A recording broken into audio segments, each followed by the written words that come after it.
എന്നെക്കുറിച്ച് ഒരു അലിഗേഷൻ എവിടെയും വന്നില്ലല്ലോ, ഒരു അലിഗേഷനും വന്നിട്ടില്ല, ഒരു പ്രശ്നമില്ല. പിന്നെ വരുന്നത് എപ്പോഴാണ്? പിന്നെ വരുന്നത് മുട്ടിലുമായി ബന്ധപ്പെട്ട കാര്യത്തിനകത്ത്. ഇനി മുട്ടിൻ്റെ ഒരു ഹിസ്റ്ററി പറയാം. ഞാൻ 2021 വയനാട്ടിൽ വരുന്നുണ്ട്. 2021 വയനാട്ടിൽ വന്നു കഴിഞ്ഞാൽ അന്ന് എന്തുകൊണ്ടാണ് എല്ലാവരും തിരിച്ച് വയനാട്ടിൽ വന്നു? അന്ന് ഒരു ബ്രദർ മലേഷ്യയിൽ ബിസിനസ് ചെയ്യുന്നു, ഒരാൾ ദുബായിൽ ചെയ്യുന്നു, ഞാൻ ദുബായ് മലേഷ്യക്ക് ഇന്ത്യയായിട്ട് നടക്കുന്നു. ഇതാണ് എല്ലാവരും ഇത് തന്നെയാണ് ഫോക്കസ് ചെയ്യുന്നത്. ഇലക്ട്രോണിക്സ് തന്നെയാണ് ഫോക്കസ് ചെയ്യുന്നത്, ഇലക്ട്രോണിക്സാണ് സെല്ല് ചെയ്തുകൊണ്ടിരിക്കുന്നത്, ഒക്കെ ഇവർ തന്നെയാണ്. ഞാൻ എന്ത് ചെയ്തു? ഞാൻ എല്ലാവരും ഈ കോവിഡിൻ്റെ സമയത്ത് തിരിച്ച് വയനാട്ടിൽ വന്നു. കാരണം വേറെ ജോലിയില്ല. കാരണം എല്ലാവരും കോവിഡ് സമയത്ത് തിരിച്ച് വയനാട്ടിൽ വരുന്നു, പിന്നെ അവിടെ ഇരിക്കുന്നു. ആ സമയത്ത് ഭയങ്കരമായിട്ട് ഞാൻ ലാൻഡ് വാങ്ങിയിട്ടുണ്ട്. ഞാൻ വയനാട്ടിൽ ഏറ്റവും കൂടുതൽ ലാൻഡ് ആ സമയത്താണ് കൂടുതൽ എസ്റ്റേറ്റുകൾ വാങ്ങുന്നത്. എൻ്റെ അടുത്ത് ഫണ്ടുണ്ട്. ഇതൊക്കെ ഞാൻ വാങ്ങിയത് എൻ്റെ ഇവരൊക്കെ തീർന്നു പോയിന്നും പൂട്ടിപ്പോയി എന്ന് പറഞ്ഞാൽ മാംഗോ ഫോണിൻ്റെ ബാക്കപ്പിൽ നിന്ന് ഉണ്ടാക്കിയതാണ് ഞാൻ. ഈ എസ്റ്റേറ്റുകളും ഈ പറയുന്ന ആസ്തികളും ഒക്കെ ഉണ്ടാക്കുന്നത് ഞാൻ അവിടുന്ന് തന്നെയാണ്. ഏകദേശം 2017 തുടങ്ങിയ 18, 19, 20, 21, 22, 23, 24, 25 8 വർഷമായി ഞാൻ അതിൽ നിന്ന് വരുമാനം ഉണ്ടാക്കാൻ തുടങ്ങിയിട്ട്. മുട്ടിൽ മരമുറി കേസിൽ കംപ്ലീറ്റ്ലി നമ്മൾ യാതൊരു വിധത്തിലും ഇതല്ല. അതിന് ശേഷം എന്ത് സംഭവിച്ചെന്ന് പറഞ്ഞാൽ, അതിനുശേഷം മാർച്ചിന് 2021 ശേഷം ശ്രേയംസിൻ്റെ ഒരു വലിയ രീതിയിലുള്ള വയനാട്ടിൽ ഒരു പ്രത്യേകത എന്ന് പറയുന്നത്, ഒരു മുതലാളിയായിട്ട് പെർഫോം ചെയ്യുന്ന ഒരാളെന്ന് പറയുന്നത് ശ്രേയംസ് കുമാറാണ്. അല്ലെ അവരുടെ ഫാമിലിയാണ് കൂടുതലായിട്ട് കൈകാര്യം ചെയ്യപ്പെടുന്നത്. ഞാൻ ആ സമയത്ത് സത്യം പറഞ്ഞാൽ കേരളത്തിലെ മാധ്യമങ്ങളോട് ഈ മാംഗോ ഫോണോടുകൂടി തെറ്റിയെന്ന് വേണമെങ്കിൽ പറയാം. കാരണം എന്നോട് ഇന്ന് രാവിലെ പരസ്യം മേടിച്ചിട്ട് ഇന്ന് വൈകുന്നേരം ചെയ്യുന്ന വാർത്ത എന്താണ് സത്യാവസ്ഥ എന്ന് അറിയാതെ ചെയ്ത വാർത്തയാണ് മുഴുവൻ. കാരണം M-Phone എന്തോ തട്ടിപ്പ് നടത്തി എന്ന് പറഞ്ഞിട്ട് എൻ്റെ പേരിൽ വാർത്ത ചെയ്തു. ഞാൻ അതോടുകൂടിയിട്ട് ഇവരുമായിട്ടുള്ള എല്ലാ ബന്ധവും അവസാനിപ്പിക്കുന്നത്. റിപ്പോർട്ടറായിട്ട് അന്നും കണ്ടിന്യൂ ചെയ്യുന്നുണ്ട്. കാരണം അന്ന് ഇൻവെസ്റ്ററാണ് ഞാൻ. ഏഷ്യൻ മോട്ടോഴ്സ് ഉള്ള കാലത്ത് ഇൻവെസ്റ്റ് ചെയ്താണ് റിപ്പോർട്ടറിൽ. ആ ഇൻവെസ്റ്റ്മെൻറ്റ് അവിടെയുണ്ട്.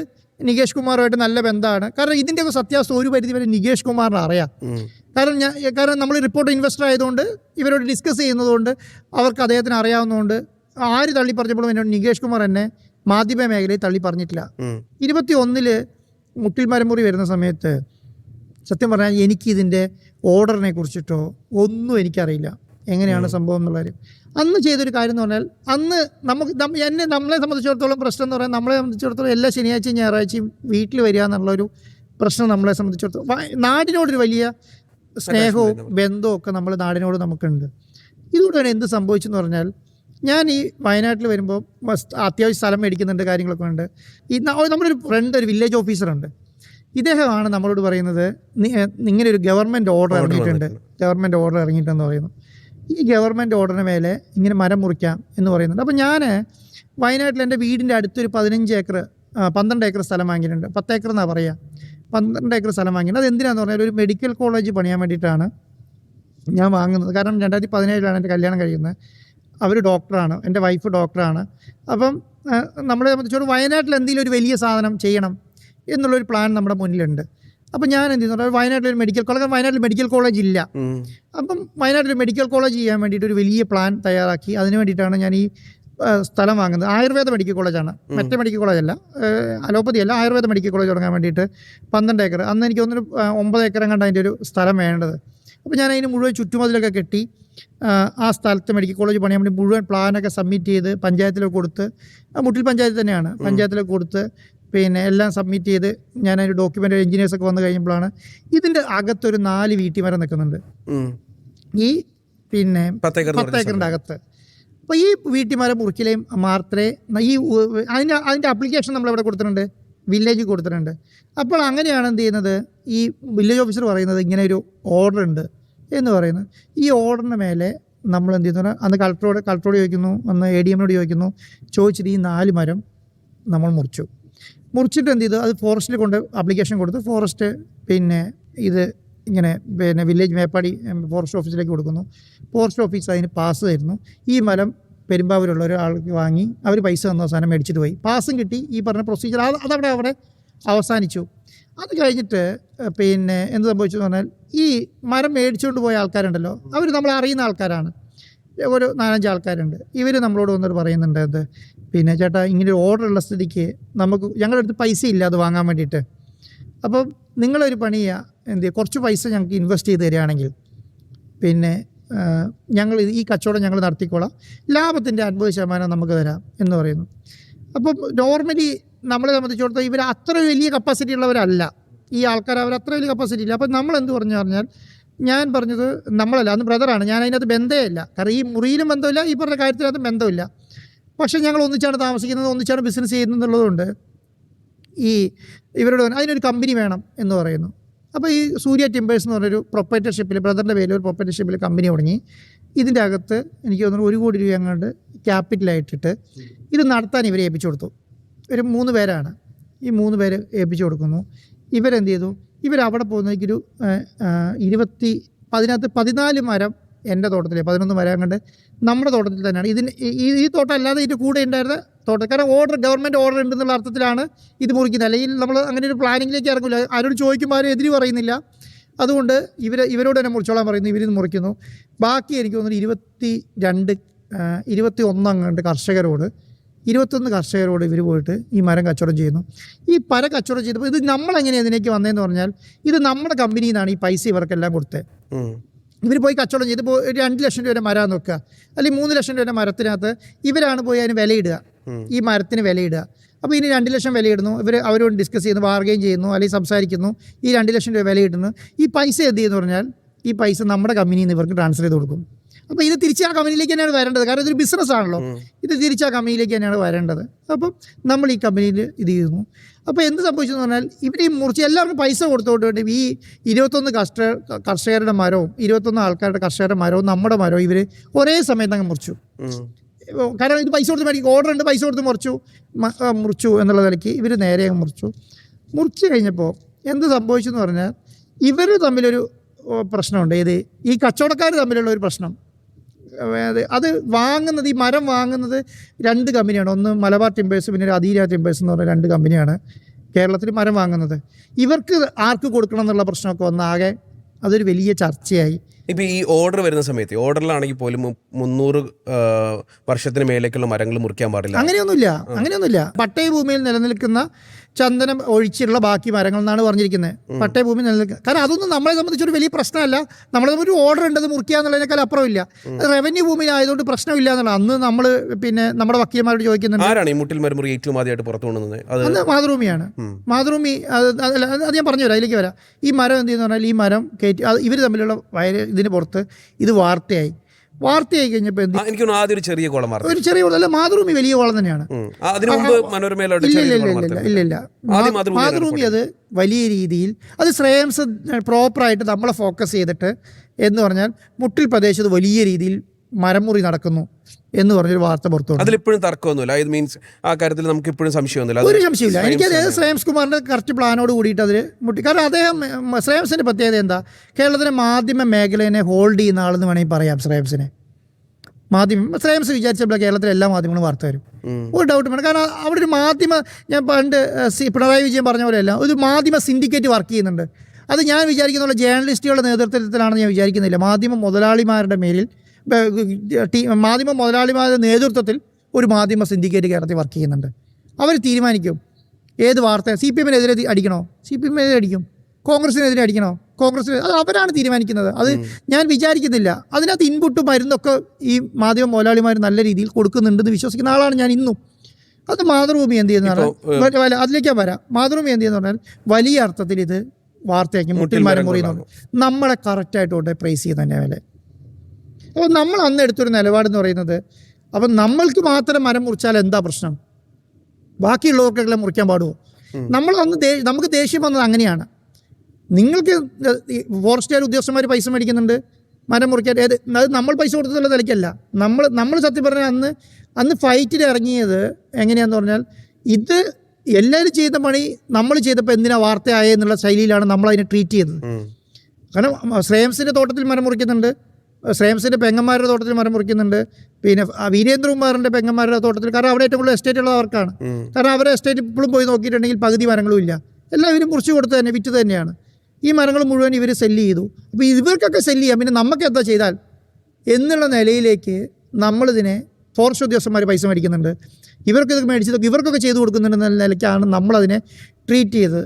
ഇവരെന്ത് ചെയ്യുന്നത് പറഞ്ഞാൽ, ഈ വാർത്ത വന്നതോട് കൂടിയിട്ട് ഈ ടീം നേരെ ഈ ഷമീർ എന്ന് പറഞ്ഞൊരു ഉദ്യോഗസ്ഥനാണ്, ഫോറസ്റ്റ് ഓഫീസർ. ഇദ്ദേഹം നേരെ എറണാകുളത്ത് വന്നിട്ട് ഈ നമ്മൾ ആദ്യം എൻ്റെ തോട്ടത്തിൽ നിന്ന് മുറിച്ചു കൊണ്ടുപോയി എന്ന് പറഞ്ഞ മരം ഉണ്ടല്ലോ, അത് പോയി, അത് പാസ് അടക്കമുള്ള മരമാണ്. ആ പാസ്സുള്ള മരം ഏതോ സർക്കാർ വനത്തിൽ നിന്ന് മുറിച്ച് കടത്തിയതാന്ന് പറഞ്ഞിട്ട് അങ്ങനെയാണ് അത് കണക്കാക്കപ്പെടുക. ഒന്നിന് തോട്ടത്തിലായിരിക്കണം, അല്ലെങ്കിൽ തോട്ടത്തിന് പുറത്തുള്ള തോട്ടത്തിലുള്ള മരമാണെങ്കിൽ ആ തോട്ടത്തിലെ OR എന്ന് പറയും, ഒക്കറൻസ് റിപ്പോർട്ട് എന്ന് പറയും. ആ തോട്ടത്തിലെ FIR ആണ് ഇടുക. FIR ഇംഗ്ലീഷ് വല്ല നമ്മുടെ പോലീസ് പറഞ്ഞ FIR എന്ന് പറയും, ഒക്കറൻസ് എന്ന് പറയും ഫോറസ്റ്റ് ആകുമ്പോൾ OR ഇടുക. അപ്പോൾ അത് തോട്ടത്തിലല്ല, തോട്ടത്തിൽ പുറത്തായതുകൊണ്ട് ഏത് തോട്ടത്തിലാണെന്ന് ഐഡന്റിഫൈ ചെയ്യുന്നത് വരെ ഇവർക്ക് ഇങ്ങനെ അസ്യൂം ചെയ്യാം ഇത് സർക്കാർ വനത്തിലെ മരമാണ് എന്ന് വേണമെങ്കിൽ അസ്യൂം ചെയ്യാം. അങ്ങനെ അസ്യൂം ചെയ്ത് ഒക്കറൻസ് ഇട്ടാക്കി ഒരു കേസെടുത്തു. ഏതോ സർക്കാർ വനത്തിൽ നിന്ന് മുറിച്ച് കടത്തിയ മരം എന്നുള്ള നിലയ്ക്ക് ഇവിടുന്ന് ഈ പെരുമ്പാവൂർ വന്നിട്ട് ഈ മരം ഒരു ലോഡാണ് അവിടുന്ന് കയറ്റി വിട്ടത്. ഇവർ 2 ലോറി തിരിച്ചെടുത്തു വന്നു. കാരണം അവിടുന്ന് 10 വീല് ലോറിയിൽ കയറ്റി വിട്ട സാധനം ഈ ഒരു 6 വീല് വണ്ടിയിൽ തിരിച്ചു കൊണ്ടു. അപ്പോൾ 2 ലോറി വണ്ടി വന്നു. 2 ലോറി മരം പിടിച്ച് വയനാട്ടിൽ കൊണ്ടുവന്നു. പിന്നെ അത് വലിയതായിട്ട് ഷോക്കേസ് ചെയ്തു. അത് മാതൃഭൂമി അന്ന് മുഴുവൻ ലൈവ് ചെയ്തു. മാതൃഭൂമി മനോരമ അത് വലിയ അത് പിന്നെ ശ്രേയംസ് ഒരു വാർത്ത കൊടുക്കണമെന്ന് മനോരമയെ പറഞ്ഞാൽ സിമ്പിളായിട്ട് മനോരമ പോകും. ഒരു ഡൗട്ടും ആ കാര്യത്തിനകത്ത് വേണ്ട. അത് ശ്രേയംസിൻ്റെ വാർത്ത തിരിച്ചു നോക്കിയാലും മനോരമയിലുണ്ടാവും. ഇവർ തമ്മിൽ അങ്ങോട്ടും ഇങ്ങോട്ടും ഫൈറ്റ് ഇല്ലല്ലോ. അത് ഇവർക്ക് 2 പേര് രാജാക്കന്മാരാണ്, മാധ്യമ ലോകത്തെ രാജാക്കന്മാരാണ്. ഇവർ തീരുമാനിച്ചാൽ അത് അങ്ങോട്ടും ഇങ്ങോട്ടും പറ്റും. അത് രീതിയിൽ കറക്റ്റായിട്ട് പിറ്റേ ദിവസം രാവിലെ മുട്ടിൽ മരമുറി ഇതാ 2 ലോഡ് മരം പിടിച്ചിരിക്കുന്നു എന്ന് പറഞ്ഞ് വാർത്ത വരുന്നു. അത് പിന്നെ ഞങ്ങളെ ഫോക്കസ് ചെയ്ത് മാത്രം. അതോടുകൂടി എന്ത് സംഭവിച്ചു എന്ന് പറഞ്ഞാൽ വയനാട്ടിൽ നിന്ന് ഞങ്ങളാകെ എത്ര മരം കുറിച്ചേ ഈ 100 താഴെ മരമാണല്ലോ ഉള്ളത്. ഞങ്ങളെന്ന് ഉദ്ദേശിച്ചത് നമ്മൾ ഈ സെയിൽ ചെയ്ത കമ്പനി ചെയ്ത കാര്യമാണ്. ഞാൻ പറയുന്നത് ഇവർക്ക് വേണ്ടിയിട്ട് ചെയ്തു കൊടുത്തൊരു കാര്യമാണ്. അതിൻ്റെ ഉത്തരവാദിത്തം മുഴുവൻ നമ്മളിലേക്ക് എത്തി. കാരണം നമ്മളാണ് പൈസ കൊടുത്ത് മേടിച്ചത്. ഈ കച്ചവടക്കാരെടുത്ത് ചെന്ന് പറയും, കർഷകരെടുത്ത് ചെന്നപ്പോൾ കർഷകരെന്ന് പറഞ്ഞു പറഞ്ഞാൽ അത് ഇന്നയാളാണ് വാങ്ങിയത്, ഇന്നയാളാണ് വാങ്ങിയെന്ന് പറയെങ്കിലും നിങ്ങൾക്ക് ആരാ പൈസ തന്നെ? പൈസ തന്നത് അഗസ്റ്റിൻ ബ്രദേഴ്സാണ്. കാരണം നമ്മുടെ കമ്പനിയാണ് പൈസ കൊടുത്തിരിക്കുന്നത്. അപ്പോൾ അതെല്ലാം നമ്മളെ പേരിലേക്ക് എടുത്തു. നമ്മളെ പേരെ മാത്രം ഫോക്കസ് ചെയ്തിട്ട് ഇവരെന്തെന്ന് പറഞ്ഞാൽ ഇതിന് വലിയ FIR ഇട്ടു. ഈ 41 കർഷകരുടെയൊക്കെ പേര് പറയുന്നത് എങ്ങനെയാണെന്നറിയോ? ഒരു വീട്ടിൽ 2 പേരുണ്ടാവും. അപ്പോൾ ഒരു ആധാരത്തിൽ 2 പേരുണ്ടാവും. ആ 2 പേരെ പ്രതിയാക്കി. അല്ലാതെ 41 കർഷകരല്ല. ഒരു വീട്ടിൽ ഒരു ആധാരത്തിൽ 2 പേരുണ്ടെങ്കിൽ ആ 2 പേര് പ്രതികളാണ്. 3 ആധാരം ഉണ്ടെങ്കിൽ 3 പേര് പ്രതികളാണ്. അപ്പം ഈ ആദിവാസി കോളനിയിൽ പോയി മരം മേടിച്ചു പറഞ്ഞപ്പോൾ ഒരു റോഡ് ഇങ്ങനെ പോകുന്നുണ്ട്. ഈ റോഡ് പോകുന്നത് മേലത്തെ തോട്ടത്തിലൊരു മരം മേടിച്ചിട്ടുണ്ട് ഇവർ. അപ്പോൾ ഈ റോഡ് പോകുന്നത് ഈ ആദിവാസി കോളനീൻ്റെ ഉള്ളിൽ കൂടെയാണ്. കോളനി എന്ന് പറഞ്ഞാൽ ഈ ഉന്നതി എന്ന് പറയും. ഇപ്പോൾ അതിൽ കൂടെയാണ് ഈ വഴി പോകുന്നത്. അപ്പോൾ ഈ വണ്ടി മേലേക്ക് പോകണമെങ്കിൽ ഈ ആദിവാസി കോളനിയിലെ മരം മുറിച്ചാൽ മാത്രമേ വണ്ടി മേലേക്ക് പോകുള്ളൂ. അപ്പോൾ ഇവരെന്ത് ചെയ്യുന്നു പറഞ്ഞാൽ ആ മരത്തിന് അന്ന് ചെറിയ മരമാണ്, 4 അടിയോ 3 അടിയോ അങ്ങോട്ട് വലിപ്പമുള്ളൊരു 1-2 മരമാണ്. ഇതിവർ മുറിച്ചിട്ട് ഈ മരം മുറിച്ചിട്ട് ഈ വണ്ടി മേലേക്ക് കൊണ്ടുപോയി ഇവർക്ക്.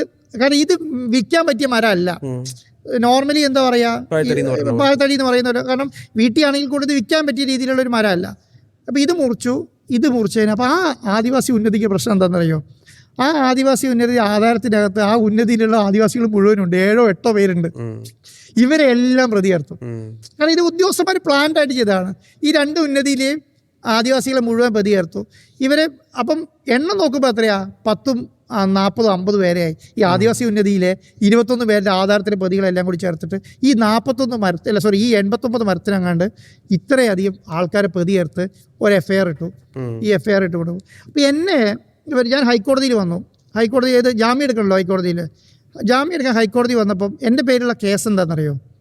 ഏതോ സർക്കാർ വനത്തിൽ നിന്ന് മുറിച്ച് കിടത്തിയ മരത്തിനാണ് കേസ്. എൻ്റെ തോട്ടത്തിൽ മുറിച്ച മരത്തിനോ കാരണം കർഷകരുടെ തോട്ടത്തിൽ മുറിച്ച മരം ഒന്നില്ലെങ്കിൽ എന്താണ് വരിക? അത് പിന്നെ റവന്യൂ ഭൂമിയാണ്. അപ്പോൾ റവന്യൂ കേസ് എടുക്കാൻ കഴിയുള്ളൂ. അല്ലെങ്കിൽ പിന്നെ കട്ടോണ്ട് പോയി വനമില്ല. മുട്ടിൽ പഞ്ചായത്തിൽ വനമില്ല. വയനാട്ടിൽ വനമില്ലാത്ത ഏക പഞ്ചായത്ത് എന്ന് പറഞ്ഞാൽ മുട്ടിലാണ്. എൻ്റെ പേരിൽ വേറെ ഞാൻ എന്തായാലും ഒരു ഫോറസ്റ്റ് കയറി മരം മുറിക്കാൻ പോകില്ല എന്ന് ജനങ്ങൾക്കും അറിയാം, നാട്ടുകാർക്കും അറിയാമെന്ന്. ഞാൻ അങ്ങനെ ചെയ്തിട്ടുമില്ല. അപ്പോൾ എന്ത് ചെയ്തു? പക്ഷേ ഈ മരത്തിന് കേസ് ഇട്ടേക്കണം എന്താ? ഏതോ സർക്കാർ വനത്തിൽ നിന്ന് മുറിച്ച മരം എന്ന് പറഞ്ഞ എൻ്റെ പേരിൽ FIR ഇട്ടു. FIRൻ്റെ പേരിൽ പിന്നെ ഞാൻ ഹൈക്കോടതിയിൽ വരുമ്പോൾ ഹൈക്കോടതിയെ സംബന്ധിച്ചിടത്തോളം ഇവർ കൊടുക്കുന്ന മരം എന്ന് പറയുന്നത് ഇത് മരം എവിടെയാണെന്ന് ഐഡൻറ്റിഫൈ ചെയ്യാൻ കഴിഞ്ഞിട്ടില്ല. മുറിച്ചത് എവിടെയാണെന്ന് ഐഡൻറ്റിഫൈ ചെയ്യാൻ കഴിഞ്ഞിട്ടില്ല. അതുകൊണ്ട് പിന്നെ ഇത് സർക്കാർ വനത്തിൽ അസ്യൂം ചെയ്യണമെന്ന് പറഞ്ഞു. അത് അന്വേഷണം നടത്തണം എന്ന് പറഞ്ഞിട്ട് ബെയിൽ തള്ളിയ കാരണം അത് സർക്കാർ വനത്തിലാണെന്നാണ് കോടതിന്റെയും അസംപ്ഷൻ അന്നേരം. അല്ല, നമുക്ക് തെളിയിക്കാൻ കഴിയില്ലല്ലോ. കാരണം ഇതിന് കുറ്റി കാണിച്ചു കൊടുക്കണം. ഒന്നില്ലെങ്കിൽ നമ്മൾ കുറ്റി കാണിച്ചു കൊടുത്തൊരു കാര്യമില്ല. ഈ ഫോറസ്റ്റുകാർ സമ്മതിക്കണ്ടേ? കാരണം നമ്മുടെ തോട്ടത്തിലാണെന്ന് ഇവർക്ക് അറിയാം. പക്ഷേ നമ്മൾ പ്ലാൻ ചെയ്ത് ഫോക്കസ് ചെയ്ത് ടാർഗറ്റഡ് ആയതുകൊണ്ട് നമ്മളത് അതെന്താ ഉദ്ദേശിക്കുന്നത് പറഞ്ഞാൽ കേരളത്തിലെ മരമുറി മുഴുവൻ അതോടുകൂടി ഒതുങ്ങിപ്പോയി. കേരളത്തിൽ ഈ ഉത്തരവിൻ്റെ അടിസ്ഥാനത്തിൽ എനിക്ക് തോന്നുന്നു 10,000 7,000 8,000 മരം കണ്ട് മുറിച്ചു. അതിനകത്ത് 2000 സംതിങ് കേസ് കണ്ട് രജിസ്റ്റർ ചെയ്തു. കേരളത്തിൽ ഒരു മരമുറിയിൽ കേസ് 2000 കേസ് ഒന്ന് രജിസ്റ്റർ ചെയ്തിട്ട് ഒരു കേസ് പോലും കേൾക്കുന്നില്ലല്ലോ ഇപ്പം. അതോടുകൂടി ആ കേസുകൾ മുഴുവൻ തേച്ചു മായ്ക്കപ്പെട്ടു പോവുകയോ അല്ലെങ്കിൽ ഇതിലേക്ക് ഫോക്കസ് ചെയ്യപ്പെട്ടു, ഈ 81 മരത്തിലേക്കോ അല്ലെങ്കിൽ ഞങ്ങളിലേക്കോ ഫോക്കസ് ചെയ്യപ്പെട്ടു. മനസ്സിലായോ? അതോടുകൂടിയിട്ട് ഈ മരമുറിയോ അല്ലാതെ അത് മുട്ടിൽ മരമുറി എന്ന് പറഞ്ഞൊരു ടേം കൊണ്ടുവന്ന് മുട്ടിൽ മരമുറിയിൽ ഇതിനൊക്കെ ഉണ്ട് അവസാനിപ്പിച്ചു ഈ കേസിൽ. ഇത് വന്നോടുകൂടിയിട്ട് സർക്കാരിന് ഭയങ്കര പ്രഷറായി. കാരണം സർക്കാരിന് നിൽക്കാൻ കഴിയില്ല. കാരണം സർക്കാരിന് നല്ലൊരു ധാരണയുണ്ട്, ഇത് എനിക്ക് വേണ്ടിയിട്ടോ അഗസ്ത്യ സഹോദരന്മാർക്ക് വേണ്ടിയിട്ടോ ഒന്നും ഉത്തരവിറക്കിയതല്ല എന്നും ഇതെല്ലാം സർക്കാരിന് അറിയാം. പക്ഷെ എന്താണ് ഈ നമ്മുടെ ഒരു മാധ്യമ ശൈലി വെച്ചിട്ട് വാർത്ത കാരണം പൊതുജനമാണല്ലോ, ഇവർക്ക് ഈ മാധ്യമങ്ങൾ എഴുതുന്നതേ വിശ്വസിക്കാൻ കഴിയുള്ളൂ, മനോരമ എഴുതുന്നത് മാതൃഭൂമി എഴുതുന്നതേ വിശ്വസിക്കാൻ കഴിയുള്ളൂ. അല്ല ആൻ്റോനെ പരിചയമില്ല. അപ്പം അവരെ വിചാരം ഞാനെന്തോ മുട്ടിൽ നിന്ന് വനം മുഴുവൻ കൊള്ളയടിച്ചോണ്ട് പോയി എന്നാണ് എഴുതി പിടിപ്പിക്കുന്നത്. അതോടുകൂടി ഈ 89 മരത്തിൻ്റെ ഭാരം മുഴുവൻ നമ്മുടെ തലയിലായി. ഇതോടുകൂടി അവസ്ഥ. അപ്പോൾ സർക്കാർ നല്ല ധാരണയുണ്ട് ഇത് ഇങ്ങനെയല്ല അവസ്ഥ എന്നും ഇത് ഇവർക്ക് വേണ്ടി ഉത്തരവിറക്കിയതല്ല എന്നും. കേരളത്തിലെ മുഴുവൻ ഇപ്പോൾ ഈ തൃശ്ശൂർ ജില്ലയിൽ മാത്രം 1000 സംതിങ് കേസ് കൊണ്ട് രജിസ്റ്റർ ചെയ്തു. 2000 മരം കൊണ്ട് പിടിച്ചെടുത്തു. വയനാട്ടിലൊരു പ്രമാണികളായിട്ട് ജീവിച്ചുകൊണ്ടിരിക്കുന്ന സമയത്ത് ഇത്രയും വലിയൊരു അലിഗേഷൻ വരുന്നു, ഇത് നമ്മൾ അറസ്റ്റിലാവുന്നു, ഈ മുട്ടിൽ മരം മുറിയുന്നത് കേരളം മുഴുവൻ ചർച്ച ചെയ്യുന്നു. ഇതെങ്ങനെയാണ് വയനാട്ടിൽ നിങ്ങൾക്ക്? അതെ ഞാൻ പറഞ്ഞു. അപ്പം വയനാട്ടുകാർക്ക് ഇത് മുഴുവൻ അറിയാമെന്നേ. എന്നെ അറിയാം, എൻ്റെ ബ്രദേഴ്സിനെ അറിയാം, എൻ്റെ കുടുംബത്തെ അറിയാം, എൻ്റെ വീട്ടുകാരെ അറിയാം. അവിടെ തെണ്ടി നടന്നു പോലീസ് എനിക്കെതിരെ ഒരു കേസിന് വേണ്ടിയിട്ട്. നമുക്കെതിരെ ഡയറക്റ്റായിട്ടൊരു പെറ്റീഷൻ കൊടുക്കാൻ ഒരാൾ പോലും തയ്യാറായില്ല. ഒരാൾ പോലും പരാതി കൊടുത്തില്ല എൻ്റെ പേരിൽ. അറിയോ പരാതി കൊടുത്ത ആരാന്നറിയോ? ഫോറസ്റ്റ് ഉദ്യോഗസ്ഥനാണ്. ഫോറസ്റ്റ് ഉദ്യോഗസ്ഥനാണ് മരം നഷ്ടപ്പെട്ടെന്ന് പറഞ്ഞാൽ എൻ്റെ പേരിൽ എഫ്ഐആർ ഇട്ടിരിക്കുന്നത്. പരാതിൻ്റെ അടിസ്ഥാനത്തിലല്ല. വില്ലേജ് ഓഫീസറെ കൊണ്ട് പരാതി വാങ്ങിച്ചിട്ട് എഫ്ഐആർ ഇട്ടു. അതുപോലെ തന്നെ ഫോറസ്റ്റ് ഉദ്യോഗസ്ഥനെ കൊണ്ട് വില്ലേജ് ഓഫീസർ പരാതി കൊടുപ്പിച്ചു. എന്നിട്ട് എൻ്റെ പേരിൽ എഫ്ഐആർ ഇട്ടു. നാട്ടുകാരുടെ പരാതിൻ്റെ മേലെ അല്ല എൻ്റെ എഫ്ഐആറിൽ. ഒരു മിനിറ്റ്, എൻ്റെ പേരിൽ എഫ്ഐആർ ഇട്ടതു. അതോടുകൂടി എന്ത് സംഭവിച്ചു എന്ന് പറഞ്ഞാൽ ഈ മരമുറി എൻ്റെ തലയിലായി. പിന്നെ എനിക്ക് എന്താ ചെയ്യാൻ കഴിയുക? ഈ എറണാകുളത്ത് നിന്ന് പിടിച്ചുകൊണ്ട് വന്ന മരം ഫോറസ്റ്റ് ഭൂമിയിലെ അല്ല, പിന്നെ റവന്യൂ ഭൂമിയിലാണെന്ന് തെളിയിക്കേണ്ട ഉത്തരവാദിത്തം എൻ്റെയാണ്. ഞാൻ എന്ത് ചെയ്തു എന്ന് പറഞ്ഞാൽ, എൻ്റെ തോട്ടത്തിൽ നിന്ന് മുറിച്ച് വന്ന മരത്തിൻ്റെ ഒരു കഷ്ണവും ഇവർ പിടിച്ചുകൊണ്ട് വന്ന ഒരു മൂലത്തിൻ്റെ ഒരു കഷ്ണം എടുത്തുകൊണ്ട് പോയിട്ട് എവിടെ കൊടുത്തു? ഫോറൻസിക്കിന് കൊടുത്തു. മനസ്സിലായോ? അവരാണ് അത് DNA എന്ന് പറയും. അതാണ് ഇവർ DNA 300 വർഷം 400 വർഷം എന്നൊക്കെ ഇവർ പറഞ്ഞുണ്ടാക്കുന്നത്. അതാണ് ഞാൻ ഈ കൊടുത്ത മരത്തിൻ്റെ ഇത് രണ്ടും ഒന്നാണെന്ന് ഞാൻ കോടതി കൊടുത്തു. കോടതി കൊടുത്തപ്പോൾ ഇവരെന്ത് ചെയ്യുന്നു പറഞ്ഞാൽ കോടതി സ്റ്റേറ്റ്മെൻറ്റ് കൊടുത്തിരിക്കുന്നത് എന്താണെന്നറിയോ? ഫോറസ്റ്റിൽ നിന്ന് മരം മുറിച്ചിട്ടില്ല സ്റ്റേറ്റ്മെൻറ്റ് കൊടുത്തു. ഇപ്പോഴത്തെ കോടതിയിലുള്ള സ്റ്റേറ്റ്മെൻറ്റ് അതാണ്.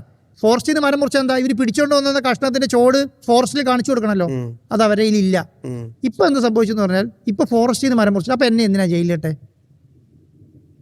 അപ്പം എന്നെ ജയിലിലിട്ടത് എന്തിനാ? ഞാൻ ഫോറസ്റ്റിൽ നിന്ന് മരം മുറിച്ചെന്ന് പറഞ്ഞിട്ടല്ലേ ജയിലിലിട്ടത് തന്നെ?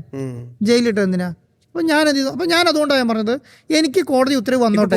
വന്നിട്ടില്ല, അതായത് വനവാസികളുടെ അതാണ് ഞാൻ നേരത്തെ ഈ വനവാസികളുടെ കാര്യം നേരത്തെ പറഞ്ഞത്. ഈ 2 മരം മുറിച്ചു എന്ന് പറഞ്ഞിട്ടാണ് ഈ 7 പേരെ പ്രതിയാക്കിയിട്ട് ഇവർ. അപ്പം ഞാനതൊരു പറയുന്നത്, സാറ് നോർമലി ഈ 50 മരം മുറിച്ച് എത്ര പൈസ കിട്ടും ജനങ്ങൾക്കറിയാലോ. 80 എൻ്റെ പേരിൽ അത്രയല്ലേ അലിഗേഷനുള്ളൂ. എൻ്റെ പേരിൽ അധികം. എന്നിട്ട് ഇവർ ഒരു മരത്തിന് ഓരോ OR വെച്ച് രജിസ്റ്റർ ചെയ്തു. ഒരു മരത്തിന് ഓരോ OR വെച്ച് രജിസ്റ്റർ ചെയ്തു. പക്ഷേ ഇതിനൊന്നും ചാർജ് ഷീറ്റ് ഫയൽ ചെയ്യാൻ കഴിയില്ല. എന്തുകൊണ്ടാണ്? ഫോറസ്റ്റിന് ചാർജ് ഷീറ്റ് കഴിഞ്ഞ് ഫോറസ്റ്റിലെ മരം നഷ്ടപ്പെട്ടാലേ ഫോറസ്റ്റിന്